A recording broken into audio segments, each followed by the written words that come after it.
요한계시록 2장 8절 말씀 같이 합독해 보도록 하겠습니다. 서머나 교회 사자에게 편지하라. 처음이며 마지막이요 죽었다가 살아나시니까 이르시되 아멘. 우리 예수님께서는 두 번째 편지를 서머나 교회에게 보내고 있습니다. 저번 주 잠깐 언급했듯이 오늘 예수님께서 보낸 7교회는 모든 교회를 대표하고 있습니다. 예배소 교회, 서머나, 버가모, 두아디라, 사데, 빌라델피아, 라오디게아 7개 교회는 지금 현존하고 있는 모든 교회를 대표하며 앞으로 생겨나게 될 모든 교회도 대표하는 교회가 7교회입니다. 그렇기 때문에 예수님께서 7교회 보낸 편지를 통해서 우리 교회를 비춰봐야 되는 겁니다. 그래서 예수께 칭찬하신 부분은요 끝까지 지켜가야 되며 우리 예수님께서 책망하는 부분은 회개하고 돌이켜야 되는 것입니다. 그러나 이 편지는 세계명 교회라는 건물에게 주는 편지가 아니라 바로 저와 여러분에게 주는 편지입니다. 그래서 저와 여러분이 잘 듣고 이 말씀을 듣고 주님이 기뻐하시는 건 끝까지 어떤 상황에서도요 지켜 나가야 되는 것이며 주께서 기뻐하지 않는 것은 돌이켜야 됩니다. 회개해야 됩니다. 반드시 바꾸어지는 삶을 살아야 된다는 겁니다. 서머나 교회를 향해서는 예수님께서는 칭찬만 하십니다. 책망하지 않습니다. 7교회 중에 서머나 교회와 빌라델피아 교회 두 교회는 책망 없이 칭찬만 했던 교회가 2교회입니다. 예수님 보시기에는 우리 서머나 교회는 완전한 교회. 책망할 것이 없어. 너는 칭찬만 해도 돼. 책망할 것이 없어. 내가 혼낼 게 뭐가 있겠느냐. 책망할 것이 없다 라고 말하고 있습니다. 그런데 서머나 교회가 완전해서 그랬을까요? 아닙니다. 서머나 교회도 흠이 있었겠죠. 부족한 점이 많이 있었겠죠. 그런데 중요한 건 주님께서 칭찬할 것만 있다면 여러분 그게 정답이라는 겁니다. 주님이 말씀하고 있습니다. 너의 신앙의 삶은 너의 땅에서의 삶은 100% 100점이야 만점이야 칭찬할 것밖에 없다라는 겁니다. 우리도 이런 칭찬 받아야 되겠습니다. 서머나 교회는 그 당시에 예배소 지역과 비슷하게 소아시아에서 보석이라고 할 정도로 굉장히 무역업이 활성화되었습니다. 특별히 상업이 활성화되었으며 그리고 어떤 경제적으로 부유했습니다. 상업이 활성화되고 무역업이 활성화된다는 그만큼 우상숭배도 많았다는 거죠. 그런데 다른 지역과 다르게 서머나 지역 안에서는 로마 황제를 숭배하는 데 있어서 열렬했습니다. 아주 대단하게 섬겼습니다. 그래서 그들은 로마 황제를 향해서 나의 주 나의 하나님이라고 그들은 입술로 고백을 하고 선포를 하는 그런 예식을 많이 행했었습니다. 그 당시에 장사를 하기 위해서는 조합이라는 데 들어야 된다고 했습니다. 상인들이 조합을 만들어서 그 조합 안에서 서로 돕고 또한 도와주는 그런 조합이 있었는데 조합 안에서는 가장 먼저 하는 것이 로마 황제를 향하여서 나의 주 나의 하나님이라고 이렇게 선포를 하는 겁니다. 그러나 그리스도인들 그렇게 할 수 없잖아요. 어떻게 그리스도인들이 예수 믿는 자녀들이 황제를 향해서 황제를 보면서 나의 주님, 나의 하나님이라고 말할 수 있겠습니까? 그래서 서머나 성도들은 그렇게 하지 않았습니다. 그래서 조합에 들지 못하고 그들은 장사할 수 없는 상태가 됐어요. 또한 그 당시에 로마 황제를 잘 숭배함으로써 열렬하게 대단하게 이렇게 높이는 그런 일을 많이 했기 때문에 정부로부터 많은 특혜를 받았습니다. 서머나 지역은. 그런데 몇몇 그리스도인들이 이렇게 로마인들의 눈에 거슬리는 행동을 하니 서머나 지역 안에 있는 사람들이 너무너무 싫어한 거예요. 그래서 그들 핍박하기 시작합니다. 학교도 못 다니게 합니다. 직장에서 쫓겨나게 만듭니다. 그 장사도 못하게 합니다. 살 수 없을 정도로 만들어요. 그래서 9절 말씀에 보니 그들이 환난과 궁핍을 당했다고 합니다. 너무 가난한 상태예요. 일을 할 수 없는 겁니다. 서머나 지역 안에 살 수가 없는 거예요. 다 쫓아내버립니다. 그 집에 가서 물건도 사지 말고 그 집을 철저히 이지매시키고요. 학생들에게는 자녀들 학교도 못 다니게 합니다. 너무 고통스럽죠. 그러면서 그들에게 말하라고 합니다. 너는 황제를 향해서 나의 주 나의 하나님을 그 한마디만 하면 되는 거야. 하지만 서머나 성도들은 그렇게 하지 못했어요. 안 했습니다. 죽어도 안 했습니다. 그래서 자녀들에게 말합니다. 아들아, 딸아, 우리가 황제를 향해서 하나님이라고 말할 수는 없잖아. 우리가 하나님이라 말하고 황제를 향해서 하나님을 말하고 학교 다녀야 되겠느냐? 우리가 차라리 학교를 포기하자. 직장을 포기하자. 우리가 먹는 걸 포기하자. 입는 걸 포기하자. 마시는 걸 포기하자. 그리고 우리 하나님은 예수 그리스도, 우리 주님은 예수 그리스도, 황제가 아니지 않느냐. 예수 그리스도가 우리의 주님이시지. 그렇게 살았습니다. 그래서 너무 가난한 거예요. 너무 핍박을 받았습니다. 너무 살 수 없을 정도 고통을 당했습니다. 서머나 성도만 고통당한 건 아니고 우리 신앙의 선배들도 그랬어요. 우리 과거 일제 지배 아래 있었을 때 여러분 일본인들이 많은 거 요구하는 것 중에 신사참배를 요구했었고 그리고 천한 개 절하는 거 요구하지 않았습니까? 그때 우리 귀하신 선배 목사님 주기철 목사님이라든지 많으신 장로님들 또 많은 집사님들 재직들은 절하지 않았어요. 신사 참배하지 않았습니다. 그래서 고문당했습니다. 순교하신 분이 너무너무 많습니다. 많은 핍박받았습니다. 학교 쫓겨났습니다. 직장 다닐 수 없었습니다. 가정 전체가 다 와해되고 깨져버렸습니다. 그래도 신앙을 지켰어요. 그래도 믿음을 지켰습니다. 서머나 성도들도 믿음을 지켰습니다. 그럴 때 우리는 이런 생각이 듭니다. 이렇게까지 하고서 예수를 믿어야 되는가? 생명의 위험을 받으면서까지도 직장에 쫓겨나면서까지도 육신적인 어려움을 당하고 물질의 손해를 보면서까지도 가정이 깨지면서까지도 예수를 믿어야 되는가? 이것이 우리의 질문입니다. 이렇게까지 해서라도 예수를 믿어야 되는 것인가? 예수를 믿는 건 너무 좋지만 나는 그래도 내가 물질을 이렇게 손해보면서까지 내가 감옥에 들어가면서까지 내가 내 자녀들에게 학교를 보내지 못하게 될 그런 지경에 이르기까지 하면서 내가 신앙을 지켜야 되는가? 자신 없다는 겁니다. 또 그렇게 해야 되는가? 그런 질문이 우리들에게 여러분 던져질 수 있습니다. 그래서 말씀을 알아야 돼요. 그래서 말씀을 알아야 되는 겁니다. 사랑하는 여러분, 복음의 가치는 우리의 생명과 충분히 바꿀 수 있습니다. 생명을 내놔도 복음은 지켜야 됩니다. 여러분 생명을 포기하고 물질을 포기하고 직장을 포기하고 내 시간을 포기하고 모든 걸 포기해도 하나님 말씀 지켜야 되는 겁니다. 그게 복음이에요. 그래서 복음이 무엇인 줄을 알아야 되는 겁니다. 여러분 복음은요, 여러분 예수 그리스도입니다. 우리가 이 땅에 살아가면서 중요한 것들 너무 많지 않습니까? 물질 중요합니다. 명예 중요합니다. 건강 중요해요. 그러나 이 모든 건 살아있는 사람들에게 있어 중요하죠. 내가 죽어 있습니다. 내가 죽은 시체입니다. 죽은 시체 위에다가 훈장 달아놔도 여러분 학사모를 씌워놓고 여러분 동전을 주고 몇 억씩 줘도 내가 죽어 있는 시체라면 의미가 아무것도 없어요. 살고 봐야죠. 살아있을 때 건강도 의미가 있고 살아있을 때 학사모도 의미가 있고 살아있을 때 훈장도 의미가 있고 살아있을 때 물질도 의미가 있는지 내가 죽어 있는데 이런 물질 하기가 무슨 의미가 있게요? 여러분 무슨 사회적 지위가 의미가 있겠습니까? 전혀 의미가 없죠. 마찬가지예요. 마찬가지입니다. 우리 이 땅에 살아가면서 태어나는 순간서부터 우리는 죽음을 향해 가게 되어 있습니다. 1년을 살았으니까 1년 더 앞서서 우리는 죽음을 향해 가고 있습니다. 계속 죽음을 향해 달려가고 있습니다. 그렇기 때문에 우리 중에서 우리가 기억하기 원하고 있습니다. 죽고 난 후의 세상에 대해서 우리가 알기를 원합니다. 그래서 전도서 말씀에 보면 너희들 잔치집, 결혼식장, 너희들이 좋은 재미난 곳 그런 거 자주 다니지 말고 너희들은 초상집을 좀 자주 다녀봐. 그것이 지혜란다라는 말을 합니다. 7장 2절 말씀 같이 한번 읽어보겠습니다. 초상집에 가는 것이 잔치집에 가는 것보다 나으니 모든 삶의 끝이 이와 같이 됨이라. 산 자는 이것을 그의 마음에 둘지어다.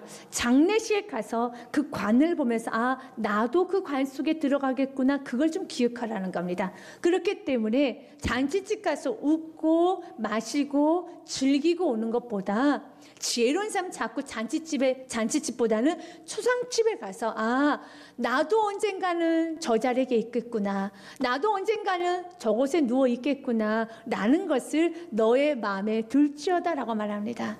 시편 90편 말씀에도 나를 계수하는 축복이 좀 있으라는 겁니다. 같이 읽겠습니다. 우리에게 우리 나의 계수함을 가르치사 지혜로운 마음을 얻게 하소서.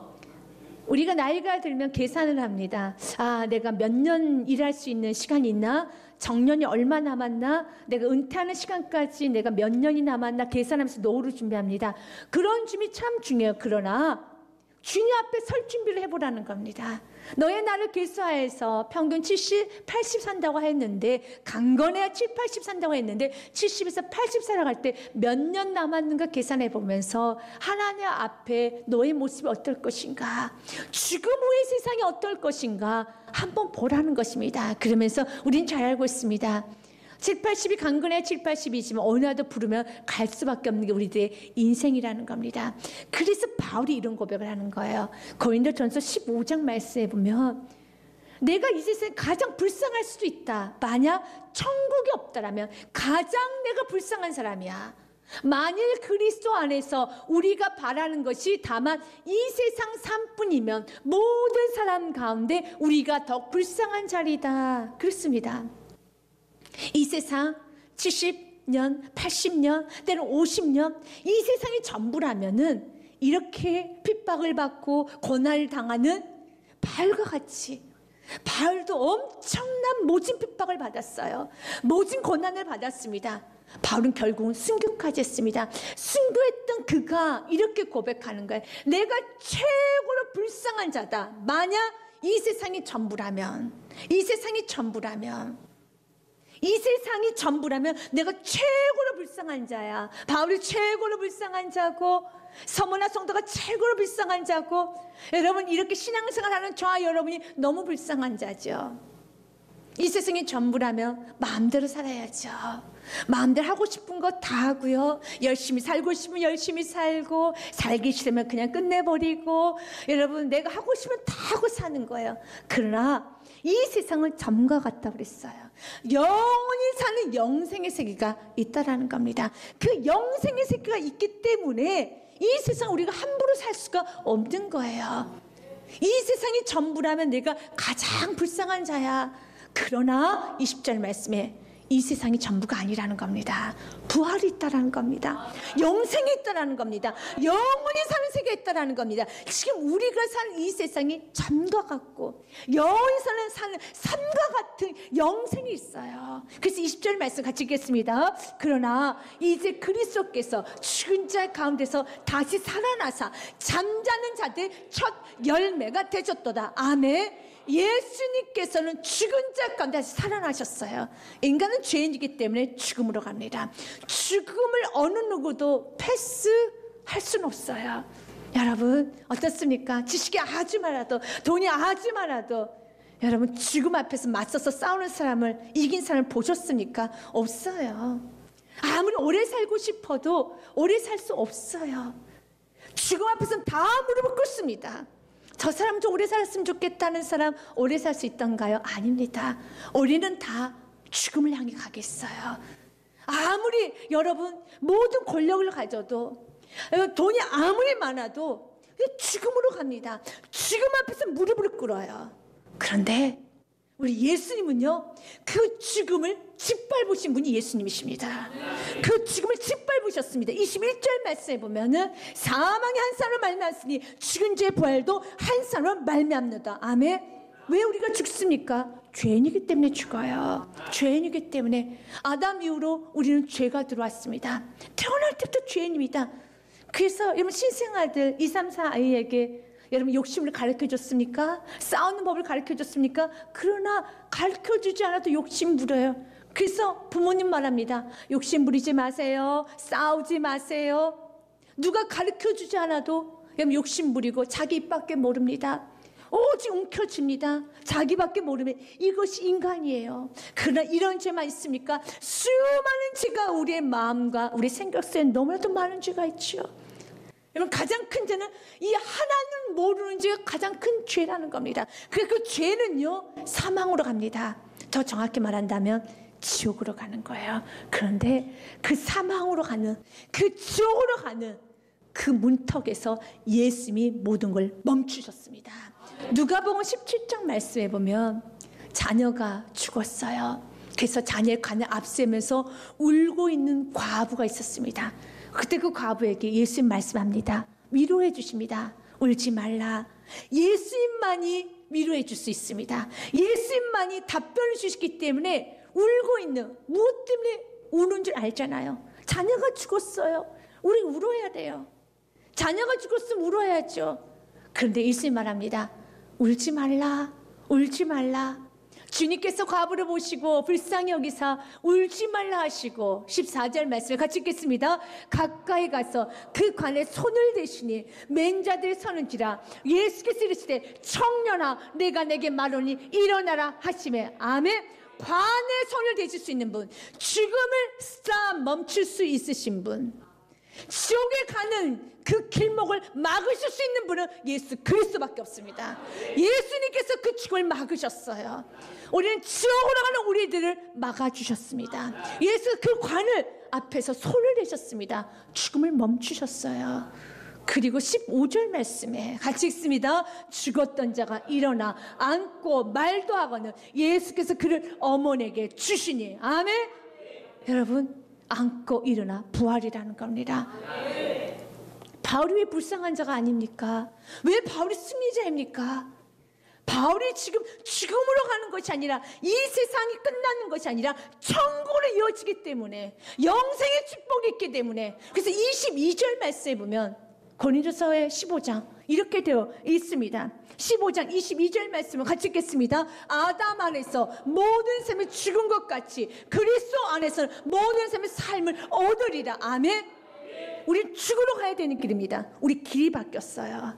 이제 우리는 새 생명을 얻었어요. 길이 바뀐 겁니다. 그러니 그 복음이 자기 생명보다 중요하죠.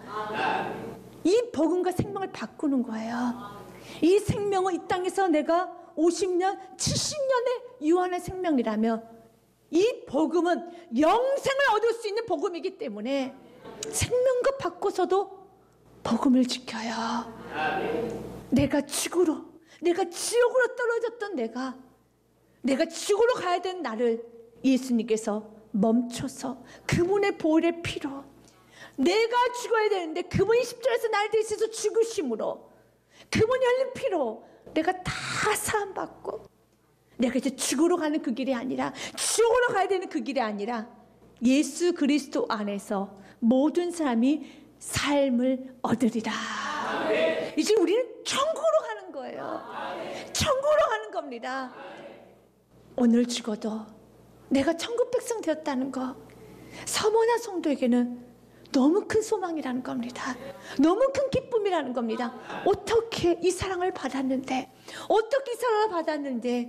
내가 감히 저 황제를 향해서, 황제를 보면서 당신이 나의 주님이십니다, 나의 하나님이십니다, 그 말은 죽어도 못하겠다라는 겁니다. 아니, 안 할 것이라는 겁니다. 내가 배가 고파도, 내가 우리 가정의 모든 자녀들이 고통을 당해도, 우리 모두가 너무 힘들고 춥고 벌거벗어도, 직장이 쫓겨나도 절대로 황제를 향해서 당신이 나의 주님이십니다, 구원자이십니다 라고 말할 수 없는 거예요. 그 사랑을 받았기 때문에. 사랑하는 여러분, 서머나 성도들이 이길 수 있는 건 복음의 가치를 알았기 때문에. 복음의 가치를 알았기 때문에. 마찬가지, 저와 여러분도 마찬가지입니다. 왜 우리가 이 땅에서 믿음을 지켜나갑니까? 이 믿음이 생명이기 때문에. 오직 길은 한 길밖에 없기 때문에. 그날 그들이 직장에서 쫓겨나고 사업도 하지 못하고 학교도 가지 못하고 처절할 정도로 그들이 아픔과 고통을 겪어도 그들은 죽지 않아요. 왜냐하면 우리 주께서 말합니다. 9절 말씀에 내가 너의 환난과 궁핍을 알거니와 실상은 네가 부유한 자야. 너가 진짜 부자야.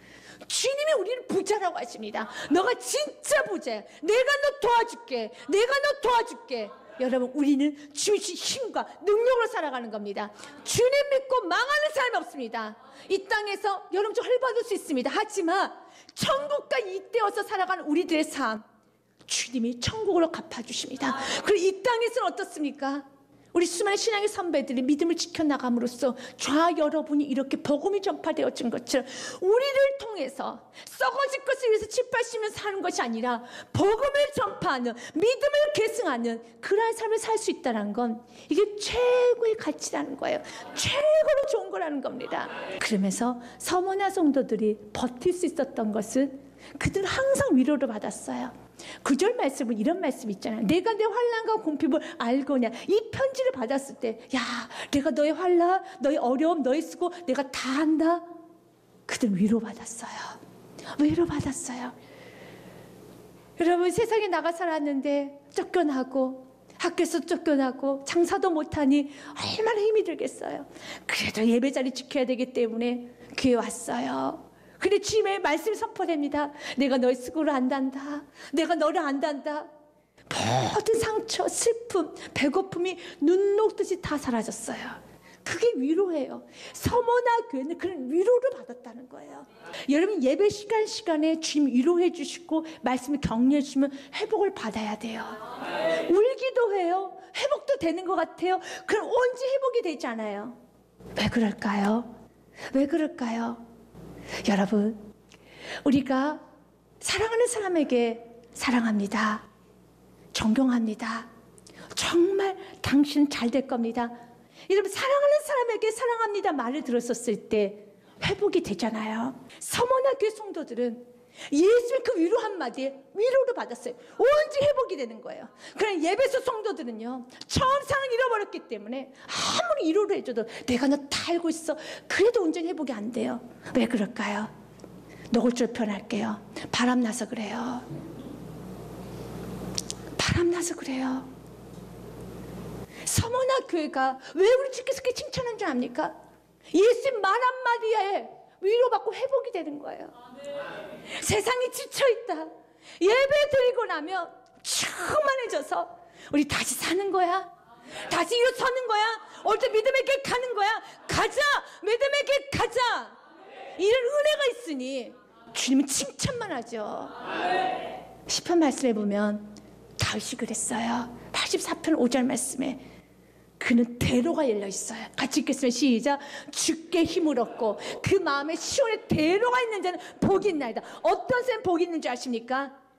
예배 대로가 열려 있는 자, 말씀의 길이 열려 있는 자, 말씀을 들을 수 있는 귀가 열려 있는 자. 그래서 지쳐 있어도 시온에 대로가 열려 있어서 말씀만 들으면 언제 여기 회복이 되는 거예요.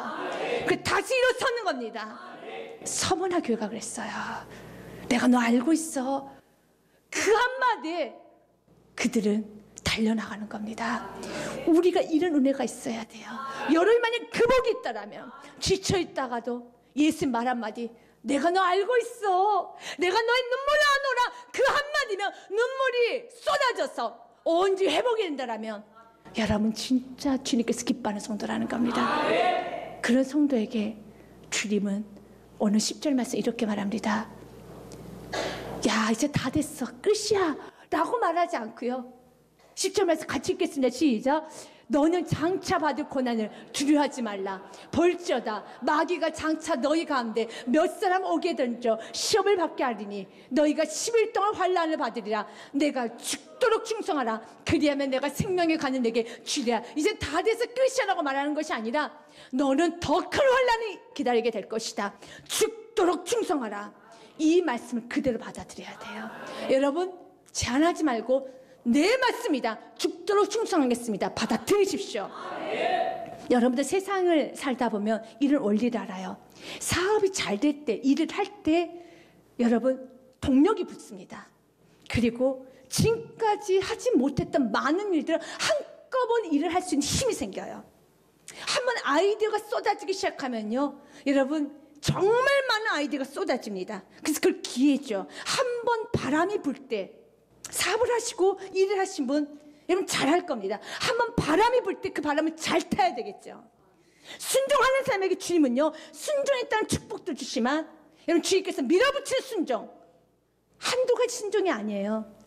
정말 주님께서 아주 큰 순종, 주님께서 여러분 강력하게 훈련하실 때 죽도록 충성하십시오. 능력이란 게 임해요. 살아계신 하나님을 만나요. 굉장히 강해집니다. 당연히 움직이면은 이변이란 게 있어요. 어려움도 있고요. 변수란 게 있어요. 그래, 그 변수 무섭다고 멈춰야 되겠습니까? 아니죠. 이때 뚫어질 게 다 뚫어지는 거예요. 서머나 성도에게 말하는 겁니다. 지금까지 열심히 충성하고 서머나 성도에게 됐어, 멈춰, 그러지 않아요. 너 달리고 있지? 달리고 있는 말에게, 달리고 있는 그 가정에게, 달리고 있는 그 사업장에게 주님을 해서 불철주에 달려가는 그 성도에게 주님 말합니다. 죽도록 충성해라. 죽도록 충성해라. 죽을 각오하고 다른 길 없어. 그 그 길밖에 없어. 쭉 나가봐. 어떤 일이 일어나나 생명의 면류관을 내게 주리라. 여러분, 우리 주님은 성문화 교회에게 죽을 각오하고 신앙생활을 하는 겁니다. 다른 길이 없어요. 다른 길은 없습니다. 그런데 지금까지도 오직 한 길을 향해 달려왔습니다. 근데 주님은 강력하게 말합니다. 10일 동안 환난을 받을 것이란다. 그럼 너가 죽도록 충성하라. 그리하면 내가 생명의 면류관을 주리라. 아멘. 여러분, 지금까지 열심히 달려왔습니까? 그때 주님 말합니다. 너 앞에 환난이 있을 것이다. 하지만 두려워할 필요 없어. 이 환난은 너는 충분히 이겨나갈 수 있어. 어떤 신앙으로만 살아간다면 죽을 각오하고 다른 길은 없고 오직 길은 한 길밖에 없단다. 그 한 길만 바라보고 나아갈 때, 충성스럽게 버티고 나아갈 때 주님 약속합니다. 내가 내게 생명을 주리라.